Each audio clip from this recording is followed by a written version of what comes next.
Most people picture medieval literature as something composed by quiet monks copying Latin scriptures in dusty abbeys. But Geoffrey Chaucer's The Canterbury Tales has far more in common with a modern roast battle or a chaotic tavern brawl. In 1387, 29 strangers from different walks of life gathered here at the Tabard Inn. Before setting off for Canterbury, the innkeeper proposes a game to pass the time. Each tells a story, and the winner gets a free dinner. By trapping a mix of elites, clergymen, and laborers together and forcing them to compete, Chaucer creates a pressure cooker designed to ignite direct confrontation between social classes that, in any other setting, would never speak to one another. You have to look at what Europe had just survived. A few decades prior, the Black Death decimated the continent, wiping out 2/3 of the population. The plague created a labor shortage. Wages spiked, birthing a wealthy middle class overnight. Traditionally, society's pyramid was divided strictly into clergy, nobility, and peasants. But this new moneyed middle class shattered those historical boxes, giving blue-collar workers the cash to mingle with aristocratic elites.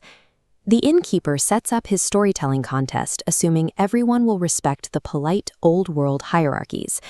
But with power dynamics rapidly shifting beneath their feet, those rules are destined to break.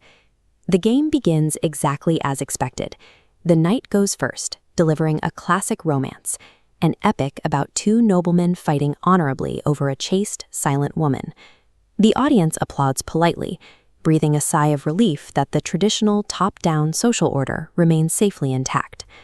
Naturally, the host tries to pass the mic down to the next high-status player, the monk. But a large, incredibly drunk miller aggressively cuts in, loudly demanding to own next instead.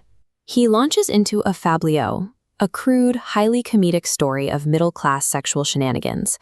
In his tale, a clever student and a young wife trick a gullible old carpenter into hanging from the rafters in a tub to survive a fake flood, all so the two of them can sneak off and sleep together.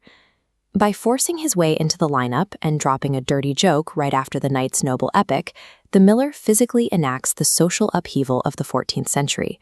The newly wealthy tradesman literally talks over the aristocrat. Not everyone is laughing.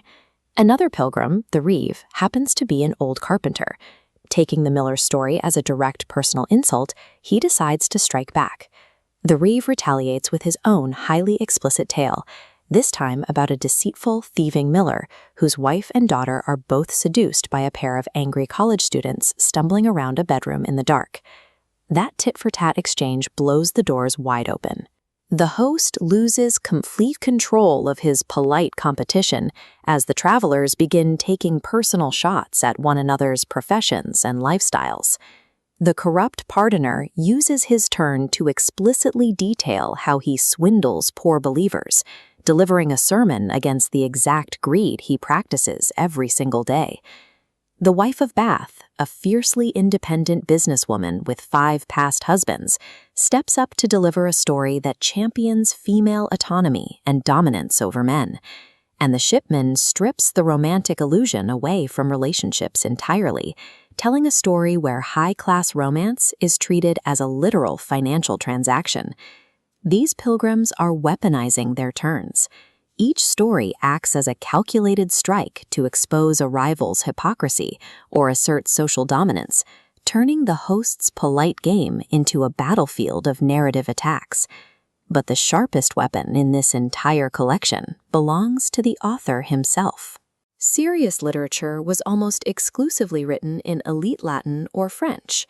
Chaucer chose to write these stories in Middle English, the everyday language of the streets.